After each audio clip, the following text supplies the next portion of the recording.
Hey guys, та хүн дараагийн бичлэгээр уулзах гэж байна. За өнөөдрийн бичлэг гэх юм бол нэг гой зүйлийг бол ярихгүй шүү заяа. Их муухай зүйлийг ярих гэж байгаа учраас энэ бичлэгийг хүүхдүүд битгий үзээрэй гэж зөвлөе. За тэгээд бичлэг маань эхлэхээс өмнө та бүхэн намайг дэмжиж дор байгаа хэсэгт лайк болоод subscribe дараад үзээрэй. Зоолын ярилцлага хөдөлгөөн өнөөдрийн бичлэг рүүгээ шууд орцгоё. Let's go. За тэгэхээр энэ хэрэг болохоор саяхан болсон хэрэг. Тайона гэдэг нэртэй ютубер тэгээд дээрэс нь Instagram дээр 77 мянган дагагчтай алдартай охин байгаа. Энэ охины хувьд гэх юм бол Орос болоод Японы ирлий зөвхөн нэлээд алдартай охин шүү заяа. Энэ охины хувьд болохоор одоогийн байдлаар өөрийнхөө Instagram дээр байгаа бүх зураг, бүх story, бүх reelтэй бүх юмнуудаа устгаад тэгээд дээрэс нь өөрийнхөө зургийг бүр юм хав оруулгаа хийсэн. За энэ дэр болохоор маш олон хүмүүстийн мэдээлэл хийж байгаа.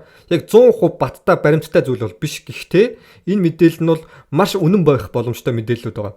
Ямар хүн мэдээлэл гарч байгаа гэхээр энэ эмэгтэйг Дубайд очиод баян хүмүүстэй нэг өдөр шөнийг өнгөрөөж явуулдаад мөнгө олохын тулд явсан гэж үздэг байгаа. Тэгээ мөнгө олохын тулд яваад Дубайд очиод мөнгө олоод тэрнээсээ болоод Ямаатай хурцлд орсон гэж үздэг байгаа байхгүй юу? Тэгээ энэ талаар та бүхэнд маш товчхон мэдээллийг хүргэж өгье заяа. За Тайоныгийн хувьд гэх юм бол YouTube дээр бас маш олон бичлэг оруулдаг эмэгтэй бөгөөд Дубайд сүүлийн үед одоо өөрийнхөө Instagram дээр маш одоо үнэтэй брендинг юм өмсөж байгаа зураг ч юм хийгээд ингэ явж исэн. Аял маягаар явсан юм шиг байна. Тэгэж явж хагаад гинт өөрийнхөө зургийг тас харуулхад огт юм оруулах байлцсан. Тэнгүүд хүмүүс юу гэж үзэж байгаа гэхээр энэ одоо саяхан алдартай болоод байгаа энэ нэр нь болохоор Дубайд үнийг амьтантай хурцлд оруулдаг ийм балиар бүр гаж ийм хүний ёсонд одоо нийцхэргүй ийм зүйлийг хийдэг гэсэн зүйл бүр газар аваад байгаа энэ мэдээлэл. Тэгээ энэ мэдээлэл нь болохоор одоо дөнгөж алдартай болж байгаа мэдээлэл биш 2022 оноос ерөнхийдөө дэлхийн нийтээр түүж хэлсэн Дубайн ялангуяа харанхуй хэрэгүүд бол за хэдүүлээ бас нэг зүйлийг судлаад үзье. Энэ нь болохоор A гэдэг нэртэй эмэгтэй. Найз нь болохоор 5 өдөр Дубайд аялья. Тэгээ 5 өдөр аялж явах явцдаа баян залуутай танилцаад тэгээ тэр баян залуугаас маш их мөнгө авах боломжтой тий. Хоёулаа бол зүгээр л одоо хэдхэн өдрийн дотор л өөрийнхөө баг бүх насцаараа идэх хэмжээний мөнгө олчихно. Энэ болохоор Японы энээр болохоор 100 сая йен гэж байгаа. Ийм хэмжээний мөнгийг өгөхөөр тохиролцоод тэгээ 5 өдрийн аялалд явсан. Энэ эмэгтэй нь бас нэлээд царайлаг бас модель эмэгтэй юм байл та. Тэгээ найзаагаа дагаж яваад яг найзынх нь хэлснээр хэдэн өдөр аялаад ингэ явж байхад үнэтэй ресторанд нэг залуу өөрлөө нь очиод хүй сайн уу хоёлоо танилцсан гэд яриа үтсэн байгаа. Тэгээ яриа өдөөд үнэтэй ресторанд тэрний маргааш өдөр нь хоол идэхэр болсон. Хоол идэхэр болсон чинь нөгөө залуу шууд өөрийнхөө зорилгыг хэлсэн. Чи надтай нэг шөнийг өнгөрүүлчих. Тэгэх юм бол би чамд $50,000 бүр тэрнээс ч илүү өгч болно. Тэгээ чи надтай эхлээд нэг шөнийг өнгөрүүлэхээс өмнө надтай гэрээ байгуулах ёстой гэж хэлсэн байгаа. Тэгсэн чинь нөгөө эмэгтэй мэдээж хэрэг ганцхан шөнийг өнгөрүүлэл $50,000 тэгээ бүр тэрнээс илүү мөнгө авах юм биш үү? Уус боломжтой юм байна гэж бодоод тэр гэрээнд нь гар хэсэг зурцсан байгаа. Тэгээд тэрний баталгаа болгоод нөгөө Дубай залуу болохоор юу гэсэн бэ гэхээр өөрийнхөө кредит картыг эмэгтэйд өгөөд тэр кредит картаараа чи өөрийнхөө хүссэн юм авч болно шүү гэж хэлээ өгсөн баг. Тэнгүүд нөгөө эмэгтэй чи амар баярлаад яг тэр өдрийн өмнөх өдөр болохоор өөрийнхөө хүссэн одоо брендинг Gucci, Dior ч байд юм уу те Chanel ч байд юм уу хүссэн брендинг бараа бүтээгдэхүүнийг авсан байгаа. Бараг дэлгүүргээс ингээд нэг тор дөрөн бараа бүтээгдэхүүнд аваад амар баяртай явж байсан. Би ингээд баян болчлоо те. Би ингээд цаашдаа зовж амьдрахааргүй болчлоо ухааны бодоол. Тэгээд тэрний маргааш өдөр нь болохоор мань нөхөртөө 10 цагаас уулзахаар болсон байгаа. 10 цагаас би хамгаалагч чамайг машинтай ирээд аав шүү чи буудлахын гадаа ирээ байж байгаа гэж хэлсэн. Тэгээ 10 цагийн үед нөгөө эмэгтэй ч мэдээж амар гоё гоодол палаж өмссөн. Буудлахын гадаа хүлээжсэн чинь би хамгаалагч нэрэнгүүтээ нөгөө эмэгтэйг чинь шууд амнаас нь барьж ухаан алдуулаад машин цуулгаад тэгээ дээрээс нь бүр амар үнэтэй тийм круз усан онгоцонд цуулгаад аваа явсан байна. Тэгээ усан онгоцонд цуулгаж авч яваад тэнд юу болсон бэ гэхээр хар тамхи ингээд бидний шахаа ийцэн. Тэгээ ухаан ингээд орж гараад байгаа гэж байгаа байхгүй. Тэгээ орж гарч явах үед нөгөө эмэгтэйг ингээд хүзүүнд нь яг нохоон зүлэгдэг тийм хүзүүш зүлгэж өгөөд тэгээд нохоотой хорцолд оруулсан гэж байгаа. Тэгээ дээрээс нь тэнд нөгөө залуугаас гадна 4 эрэгтэй байсан бөгөөд 5 эрэгтэй гэсэн үг нийлээд тэр эмэгтэй хүчинд ч эхэлсэн. Хүчиндээ дээрээс нь биеийнх нь одоо бүх нөх сүрүүн төмөрч юм уу юу ч мэддэхгүй амар муухай хатуу сони юмнууд ингээд чихэж эхэлсэн гэж байгаа. Чихээд нохоотой хорцолд оруулаад тэгээ дээрээс нь амруун шээж мэгээд ийм балиар ийм үйл явдлууд тохиосон байна. Тэгээ нөгөө эмэгтэй чинь бүр тэсхэ байгаа, өвдөлт нь бүр амар хитрээд хэцүү болоод тэгээ үүрийн 4 цагт нөгөө эмэгтэйг чинь буудлуур нь хөргөж өгсөн. Буудлуур нь хөргөж өгсөн чинь нөгөөс чинь ингээд хөлж чадахгүй, яаж чадахгүй айсандаа болоод ингээд чичрээ хөвтөж байгаа байхгүй юу? Тэгсэн чинь нөгөө найз нь орж ирэнгүүтээ огш тоосон шинжгүй юу гэж хэлсэн бэхээр чи удахгүй бараг дасчандаа ухааны мэрсэн ба.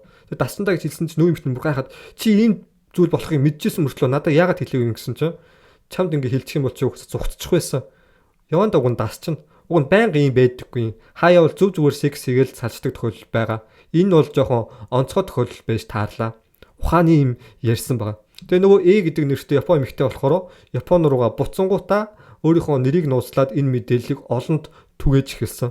Тэгээ тэр эмэгтэйд болохоор юу гэж хэлсэн бэ гэхээр би найздаа итгэж энэ явсандаа үнэхээр харамсаж байна. Энэ бол миний шунал хүслийн буруугаас боллоо.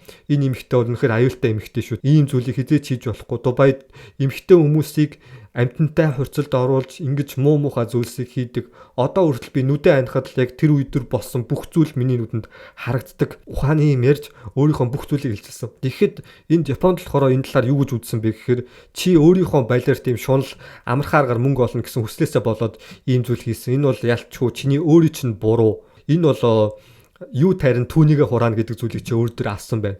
Зарим эсвүүд нь болохоор хичнээн мөнгө өгнө гэсэн зэнтэй арайчтай ингэж одоо заваа ийм хүний ёсноос гажуу зүйлийг хийж болохгүй ч гэдэг юм уу те. Яг ийм 50-50% та хуваагдсан байгаа байхгүй юу? Тэгээ энэ бол маш том анхаарал гоёж таарж байгаа. Тэгээд дээрэс нь Мария Ковальчук гэдэг нэртэй 20 настай Украины инфлюенсер эмэгтэй бас нэлийн алдартай хөөрхөн тийм модель бүсг байгаа. За энэ эмэгтэйгийн хувьд болохоор Дубайд аялж хагаад алга болоод 10 хоног болсон.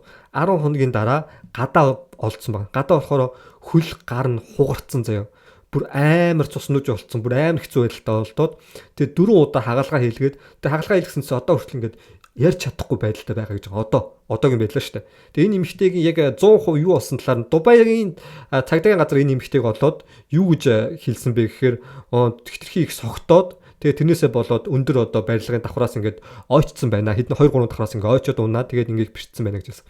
Энийг болохоор аав ээж нь болохоор худлаа наа чи манай охиныг ингэж одоо Дубайд ийм балиар зүйлд оруулж ингэж гэмт хэрэг үлдээд манай охин ингэж одоо гэмтээлээ гэж үзээд байгаа байхгүй. Тэгээ яасан бэ гэхээр Porta Potty гэдэг нэртэй парти үт юм л да Дубайд амар алдартай. За энэ ягаад Porta Potty гэдэг нэртэй юм гэхээр энэ нойл гэсэн утгатай байна. Ягаад нойл гэж нэрлсэн бэ гэхээр эмхтэй хүний ам руу шээгээд тэгээ тэрийгээ болохоор партиныхаа нэрээр нэрлсэн юм байна. Нойл гэдэг утгаар эмхтэй хүний амыг нойл гэж үзсэн гэж байгаа шүү. Амар зүйл. Тэгээ дээрэс нь энэ партинд оролцсон эмхтэйчүүдийг морьтой тэгээ ямаатай хурцлд оруулдаг гэдгээрээ айгу нууцсан тийм алдартай тийм маш муухай парти юм байна. Та бидний яг үзсэн Диди те Дидигийн тэрхүү парти бол бараг л тэр муухай зүйлийн дөнгөж өчүүхэн хэсэг нь байсан байж магадгүй гимээр тийм зүйл байгаа. Энэ баячуудын Дубайын баячуудын дунд яг юу нуугдж байгаа нь тодорхойгүй. Тэгээ энэ эмэгтэй болохоор одоохондоо ярьж чадахгүй байгаа учраас өөрт нь юу тохиолдсныг хийж чадахгүй байгаа. Мэдээж юу тохиолдсныг олон нийтэд дэлгэхэл юм бол энэ зүйл бүр дэлхийгээр бүүм болж ид болно гэсэн үг. Тэгээ ялангуяа сүүлийн үед та бүхний мэдж байгаачлан Монгол охтууд ч гэсэндээ одоо хагас нуцгын зураг те өөрийнхөө левчиг бандаажтайгаа байгаа зураг ч юм уу те тийм ихээс төрсэн биеэ харуулж байгаа тиймэрхүү сексийн тиймэрхүү зурагнуудаа маш хийдэг болсон. Тиймэрхүү охтууд маш гараад ирсэн. Инстаграмаар дүүрэн байна, те Фэйсбүүкээр дүүрэн байна. Тэднийг дагдаг эмэгтэйчүүд бас байна. Тэгээ дээрээс нь сүүлийн үед Монгол эмэгтэйчүүд бас ялангуяа Дубай руу бас их явдаг болсон. Ийшээ гадаад руу бас их аялдаг болсон. Ийм аюултай зүйл байдаг юм шүү гэдгийг та бүхэн энэ миний бичлэгнээс ойлгоод мэдээд аваарай.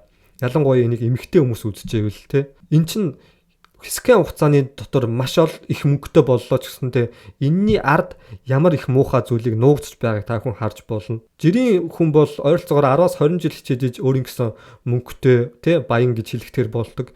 Гэхдээ маш урдан хугацаанд энэ зүйлийг хүрнэ гэдэг бол энэ боломжгүй зүйл. Ер нь бол та бүхний зөндөө олон удаа сонсч ирсэн үг л ах л та тий. Ер нь бол hard work гэдэг бол маш зөв зам гэж байгаа. Маш хатуу одоо хэцүү ажил бол маш зөв зам. Эсвэргээр хитрхи амархан зүйл бол хитрхи муу зүйл рүү дагуулдаг гэдэг бас үг өгдөг те. Тэрнтэй адилхан амархан аргаар мөнгө олно гэдэг бол тийм зүйл бол байх боломжгүй. Бас мөнгийг шүтэж болохгүй шүү guys. Сүүлийн үед эрэгтэй эмэгтэйгүү хүн болгол мөнгө яаж хийж байгаа л мөнгө олё, яаж хийж байгаа л мөнгө л олох хэрэгтэй. Бид нар матрикс донд амьдарч гин. Энэ бол матрикс, бид нар энэ матрикс гарах хэрэгтэй гэсэн тийм хүмүүсийн тархийг угааж байгаа ийм маш муухай инфлюенсерүүд маш олон байна. Тэгээ эндээс мэдээж хэрэг асаа үнэн хүн байгаа. Гэхдээ бас худлаа хүмүүс байгаа. Та бүхэн энэ бүгдийг аль нь үнэн, аль нь худлаа гэдгийг ялах хэрэгтэй шүү. Эцсийн дүнд хэлэхэд мөнгө бол бүх зүйл биш шүү. Мөнгө бол мэдээж хэрэг хүний амьдралд гол хэрэгцээ. Гэхдээ энэ бүх зүйл биш гэдгийг та бүхэнд сануулж хэлмээр байна. Энийг ялангуяа охтууд үзсэн бол маш анхааралтай байгаараа нийлж байгаа найзыгаа тэгээ дээрэс нь гадаад руу яваад мөнгө олно гэдэг бол ийм зүйл бол байхгүй шүү заяа. Энэ бол ловер тэгээд ийм аюултай зүйл амь насаа хүртэл алдах боломжтой гэдгийг маш сайн энэ бичлэгнээс ойлгоод байгаарай guys. Тэгээд энэ бичлэг та бүхэнд багч болов зүйлийг ойлгуулсан бол намайг дэмжиж дор байгаа хэсэгт лайк болоод subscribe дараарай. Олон юм ярилцлагууд үлээ өнөөдрийн бичлэгийг энэ хүргээд дуусгацгаая. Bye guys.